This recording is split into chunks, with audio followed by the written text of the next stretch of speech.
Are you looking for a simple way to gain clarity, stay focused, and actually achieve your goals? Well, in today's video, I'm going to give you 5 game-changing tips for intentional journaling so you can level up your headspace and productivity.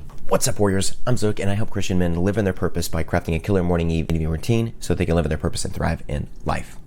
Let's jump into it. So number 1 is replace mindless scrolling with mindful reflection. Instead of picking up your phone in the morning, what you want to do is take 5 minutes to journal instead. And also do this before you go to bed. I've been doing this on and off for years and have noticed a difference because it's a way to declutter your mind. And the way you think in the morning is definitely a lot different than what you think in the evening. Because let's be honest, man, something crappy could have happened to you throughout the day. Maybe it was a good day at work or a bad one or meh day at work. And you're going to be running that through your mind. So it can affect the way you think. And that's why I think it's just way better to actually start journaling in the morning as well. But if I had to choose, it would definitely be in the morning more so.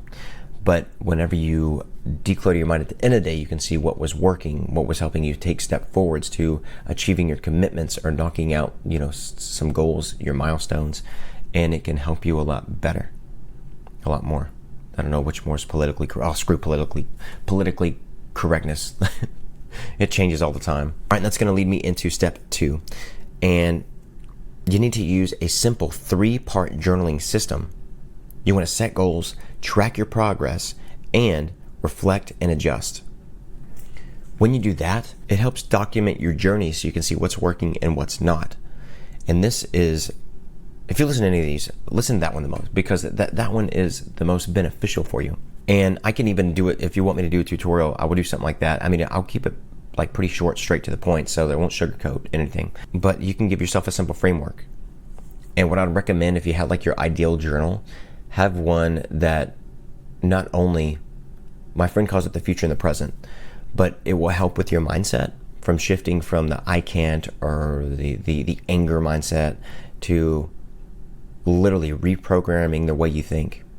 Start with, I am so proud and thankful now that I write out like 7 to 8 things that will fill that in. And then after that, just write down, your 2 commitments today, your 2 big goals you want to knock out. And then maybe like 3 small ones that could pretty much be tasks, or maybe like reaching out to potential clients or something like that. And, or shoot, even like doing the laundry. I mean, shoot, even small wins matter, man. Because if your laundry is piled up and you're tripping over it and then you get hurt and you can't really do anything like work, then that's going to be an issue. So don't underestimate the power of your small wins. Oh, bro, and drop a comment below if you journal regularly or if this is something new for you. And now I'm going to jump into step 3. Reflection is so powerful, and you want to reflect because that is your secret weapon. It helps you recognize patterns, both good and bad. It helps you course correct before things go off track. Celebrate small wins. Momentum matters. Your small wins do add up. And whenever you do track the progress, because I'll be honest, for years I didn't do this. And then whenever I was decluttering my mind one evening or morning, I think it was probably morning, I ended up noticing that I had so many things I was giving myself to do that I never really accomplished anything. I would just be going in circles, and my schedule was more busy than productive. And if you don't know the difference between busy and productive, busy, you just do things that fill in the noise or the void, and you don't really, you're doing a lot, but you can be trying to work on a document, for example, and you are just scrolling on your phone every few minutes and then working a few minutes on your document, and before you know it, you've spent more time on your phone than actually working on your document. And then productivity, you have a full schedule. Everything is structured, and you time yourself to do things. I put notifications on my phone to let me know how long I should be doing it before I start a project. I'll be like, hey Siri, set a timer for 15 minutes. And then all of a sudden, I forgot I'm recording this on my phone. I'm like, hopefully it won't start that right now. And that'll be an amazing way for you to start knocking out goals. You can join groups. If you're like me and have ADHD, then they do have ADHD type groups where it's actually like Zoom meetings, and you're in a Zoom group with many others while they're also working, and then you guys will take breaks throughout, but that can really help a lot. And also just apps that help you, that will shut down your phone. I know one, for example, I forgot what it's called, but it will help you silence your phone, and it won't let you use your phone and your computer as well. And it will only let you focus on what you need to focus on. It even lets you block websites that you might be tempted to browse to kill time. So it's really helpful. All right, now step 4 is keep it short and simple. In just 5 minutes, man, you can clear your mind, believe it or not. And you can organize your thoughts and stay focused on what actually matters. Now, there's a lot of things that we want to do throughout the day, but that doesn't mean that they're good for us. The difference between wants and needs. There are a lot of things we want, but that doesn't mean we need them. I mean, I want to freaking eat a whole bag of Skittles, but I don't need it because it's going to make me fat, and then I'll be able to trip. And when I trip, I'll probably roll from here all the way to Alaska. And that'll take days for me to drive to. So who knows how long it'll take me to roll. That'll be painful. But we need to take a step back and think of it from that perspective. Whenever you organize your thoughts, it can be amazing because our minds are so freaking powerful. There's so much that goes on in them, especially in our subconscious, dude. It's millions and millions of thoughts that are processed a second, from our surroundings, from our childhood. It's crazy. And there are things that are constantly cycling throughout our mind. So our environment matters. We need to be careful with what we're working on and the environment, because if you have a lot of clutter around you, it's going to be really hard for you to focus. You might think you are, but in your peripheral vision, you're going to see things that will associate to certain memories that they could be tied to, and that will start to distract you. Mine would be so bad at some points, I would actually end up going to my closet. I took everything out, and then I was just in there with my computer. And it was a lot better than being by a window. Because, bro, if you're by a window and get as distracted as I do, you can see a butterfly and just stare at it for like 20 minutes and just think of the most random thing possible. Like, ooh, what if a hummingbird was riding on the back of a butterfly? Or even better, what if there was like a war between the ants and the bees, and the ants rode on the back of the butterfly? Like, I just think about this random funny stuff. You might think it's funny, but or not think it's funny, but I do. I entertain myself like that. Okay, so moving on.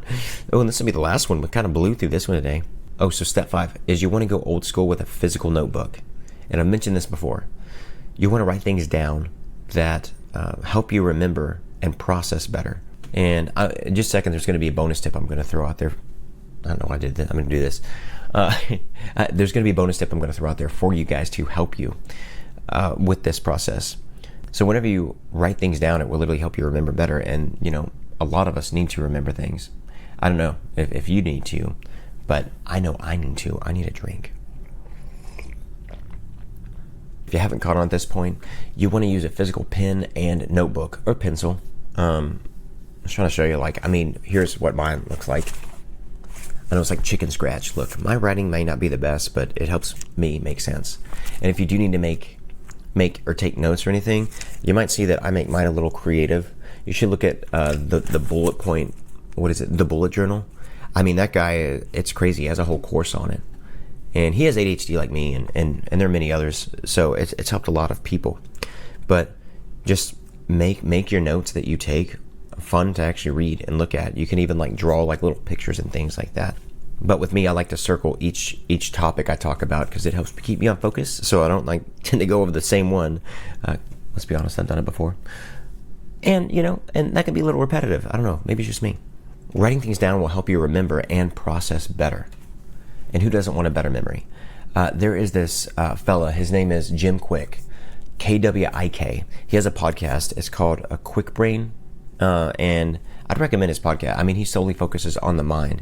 Whenever he was, I think in elementary school, he might have been in kindergarten or first grade, he slipped and fell off of a chair, and then he hit his head, and that caused him, I think, decades of a slow brain function and focus. He couldn't retain anything, and he studied 20 times harder than everybody else, and he would still forget.